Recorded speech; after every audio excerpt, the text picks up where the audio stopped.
Assalamualaikum warahmatullahi wabarakatuh. Perkenalkan, nama saya Ika Gemi Wahyuni, peserta PPG dalam jabatan kategori 2, Program Studi Sosiologi Universitas Negeri Malang. Dari Ngawi, Jawa Timur, dan sekarang mengajar di SMA Negeri 1 Ngawi.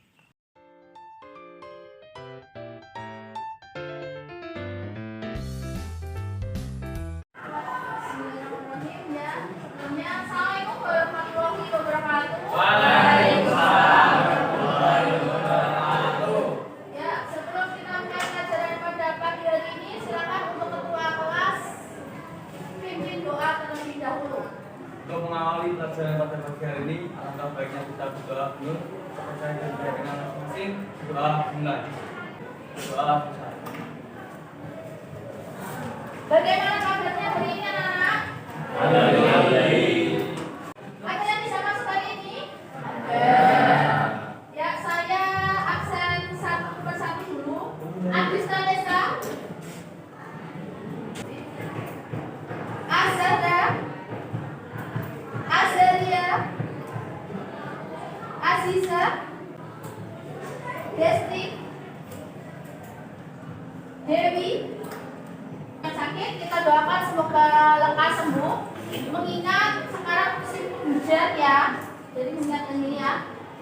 Sekarang musim penghujan, jadi untuk kalian semua lebih ke jaga kesehatan.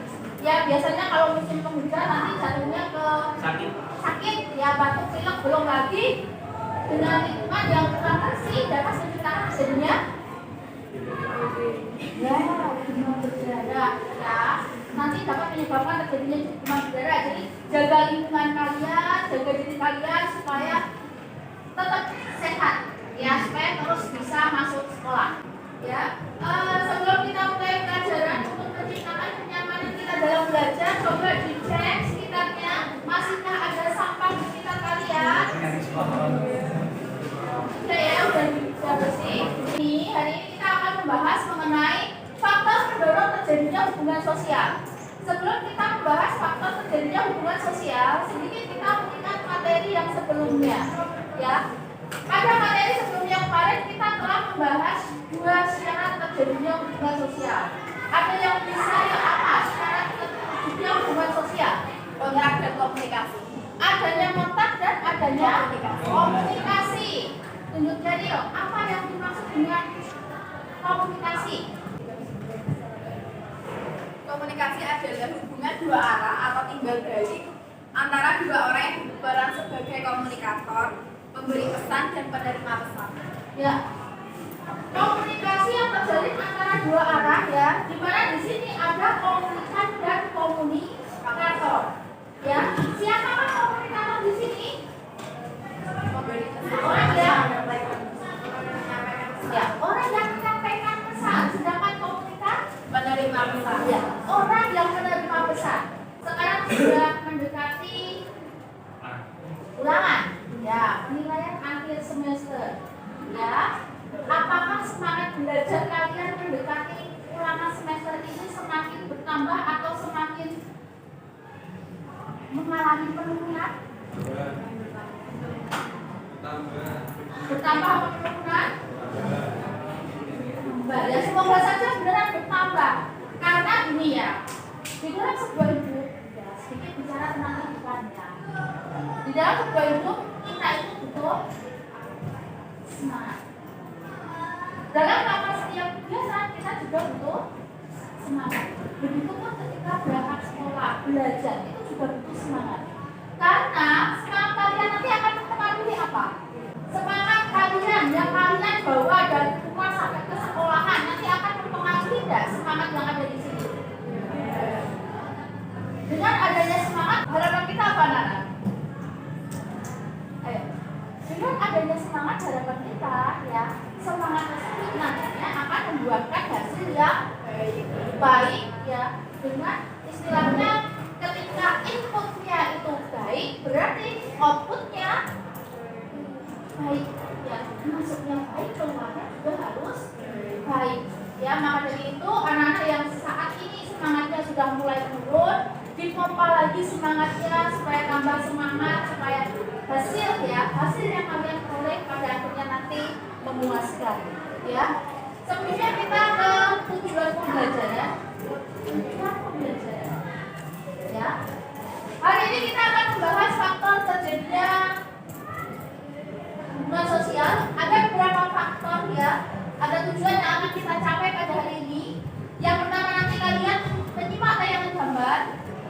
Dengan menyimak tayangan gambar, saya harap kalian nanti mampu mengidentifikasi apa saja faktor terjadinya hubungan sosial.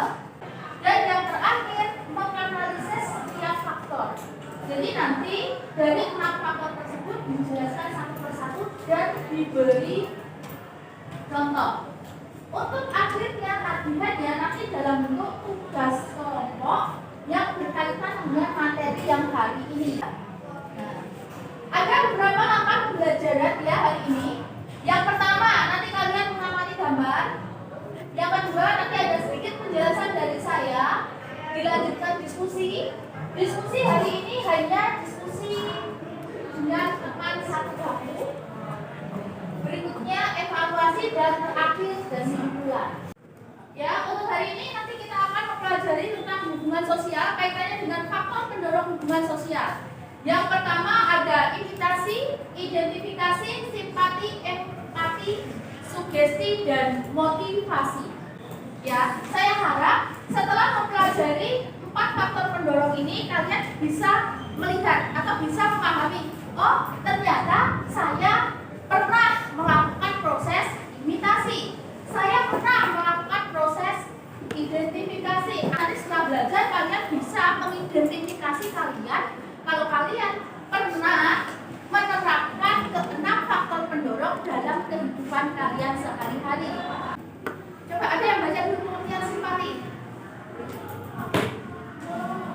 Ya, ulang. Simpati adalah suatu proses di mana seseorang merasa tertarik pada pihak lain.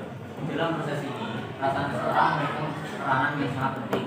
Proses simpati akan dapat berkembang jika terdapat saling pengertian pada kedua belah pihak. Ikut merasakan yang orang lain rasakan, tetapi dalam simpati belum ada tindakan nyatanya. Simpati di sini tidak hanya bersifat fisik, tetapi juga bahagia. Ya, simpati, proses di mana seorang merasa tertarik pada pihak lain. Ya, suka, senang kepada pihak lain. Perbedaan anak-anak bisa bedakan.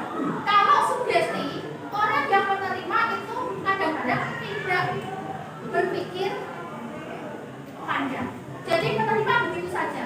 Tetapi kalau motivasi, ya, apapun yang disampaikan ke kita, ketika menerima kita itu pasti akan memikirkan matang-matang langkahnya, menerima atau tidak pandangan yang diberikan oleh orang lain. Jadi cenderungnya seperti itu, dipikir-pikir, ya. Contohnya, ya, seorang pelatih memberi motivasi pada pemain untuk memenangkan pertandingan. Ayo kita harus menang, ayo kita harus bisa menjadi juara 1 supaya bisa membawa piala. Kita amati gambar dulu, ya. Gambar yang pertama, ya, yang sebelah kiri. Gambar apakah yang sebelah kiri? Ya. Peduli banjir. Ya. Pernahkah kalian diminta sumbangan untuk membantu korban bencana? Nah, kalau yang kedua, ini apa? Motivasi ya. Ketika sejuta hal dapat menjatuhkan kalian, ya, temukan satu alasan untuk tetap berdiri. Ini motivasi. Ya, motivasi ini berupa kata-kata, ya. Nanti setelah mempelajari materi, masuk materi, kalian bisa mengidentifikasi gambar ini termasuk apa, gambar kanan termasuk ke jenis faktor pendorong yang mana. Ya.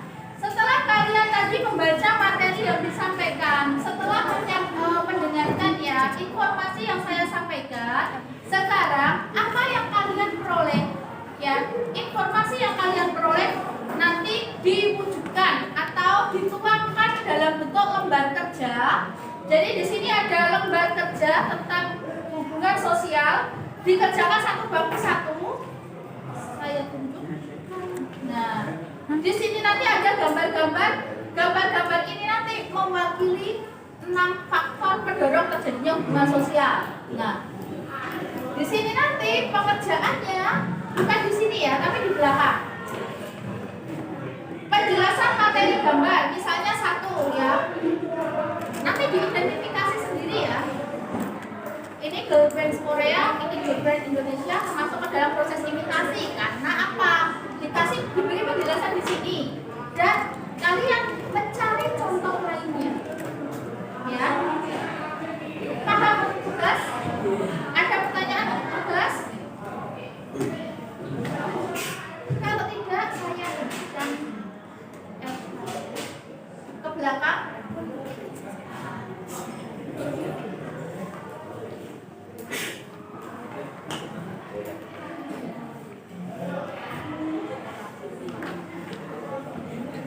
Dikumpulkan, tugas dikumpulkan, ya. Harap kerjasamanya dengan kelompok, ya. Di sini kalian boleh melihat HP, ya. Browsing boleh, silakan. Dimulai dari sekarang. Gitu ya.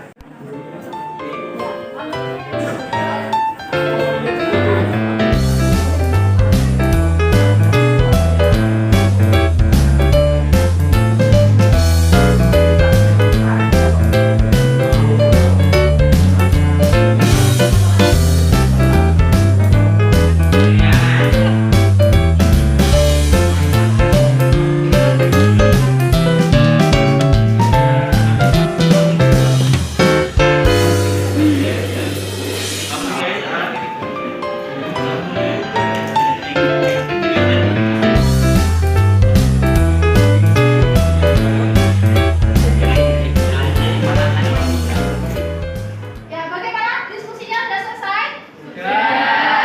Ya, kalau sudah, silakan di antara kalian menyampaikan pendapat kalian untuk kaitannya dengan LKPD yang saya bagikan. Coba untuk yang pertama, proses imitasi. Ada yang mau menyampaikan proses imitasinya? Ya, Eka? Jadi pada gambar tersebut termasuk imitasi dikarenakan awal mula film memang berasal dari Korea dan kemudian berkembang ke seluruh penjuru dunia termasuk ke Indonesia.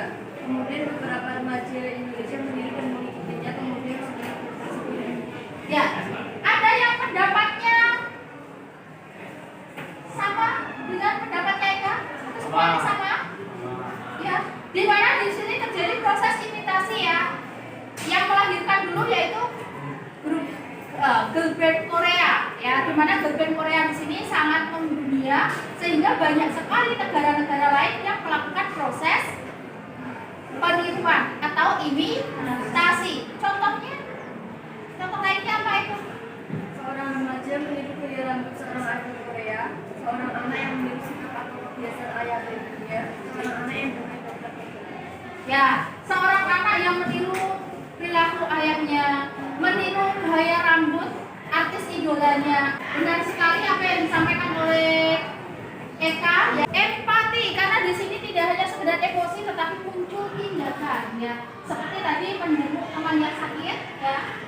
Kita semua sering ya, apalagi di daerah pedesaan ketika ada tetangga sakit pasti yang menengok rombongan ya, menjenguk orang sakit, membantu korban banjir, terus Teman yang sedang menghibur teman yang sedang sedih ya, sedih kita sedih diberi hiburan ya, ikut merasakan sedih sehingga untuk tindakan kita bagaimana caranya supaya teman tidak sedih ya. Untuk materi hari ini ya, ada yang ditanyakan? Tidak. Semuanya paham? Paham. Nah, ya, saya minta tolong salah satu anak untuk menyimpulkan materi yang disampaikan hari ini. Silakan. Ya, ya, tadi ya. Faktor pendorong hubungan sosial, ada 6 faktor pendorong terjadinya hubungan sosial, yaitu hati lebih mendalam dari simpati karena diikuti tindakan nyata. 3. Motivasi, dorongan yang diterima dengan proses berpikir. 4. Sugesti, dorongan yang diterima tanpa proses berpikir panjang. Itu kaitannya di sini kalian harus bisa membedakan antara simpati dengan empati, imitasi dengan identifikasi dan sugesti dengan motivasi. Ya, untuk materi hari ini saya cukupkan ya. Sebelum kita tutup, ada beberapa di sini ada beberapa pertanyaan kaitannya dengan gambar ya. Nanti anak-anak yang bisa silakan tunjuk jari yang menjelaskan gambar ini termasuk ke dalam faktor pendorong yang mana ya. Gambar-gambar atau pertanyaan yang muncul ini sebagai bentuk untuk pendalaman apakah kalian memahami materi yang kita bahas pada hari ini. Paham? Kan menirukan tindakan yang dilakukan oleh ayahnya. Ayah apa ini? Imitasi. Dengan mampu mengidentifikasi gambar-gambar di depan, saya harapkan tadi kan masih ada beberapa yang kurang tepat, tapi banyak sekali yang tepat. Berarti di sini setidaknya kalian sudah mampu membedakan 6 faktor pendorong terjadinya hubungan sosial dalam masyarakat. Nah, untuk pelajaran sosiologi hari ini ya, tadi semuanya paham ya? Paham, sehingga tidak muncul pertanyaan. Nanti tagihannya berupa ulangan. Semuanya kalau paham semua berarti nanti bisa mempersembahkan nilai sempurna 100. Insya Allah. Insya Allah ya. Bagaimana pembelajaran sosiologi pada pagi hari ini? Menyenangkan. Sedikit mengingatkan di rumah dibaca materi proses hubungan kelompok dan individu. Jadi untuk pertemuan yang akan datang kita akan mempelajari tentang hubungan antara individu dengan individu dengan kelompok dan kelompok dengan kelompok ya. Jadi dipelajari di rumah. Kita tutup dengan doa terlebih dahulu. Silakan ketua kelas pimpin doa terlebih dahulu. Untuk mengakhiri pelajaran pada pagi hari ini, maka baiknya kita berdoa untuk kepercayaan dan masing-masing. Doa dimulai. Doa besar. Ya, untuk hari ini saya akhiri. Assalamualaikum warahmatullahi wabarakatuh.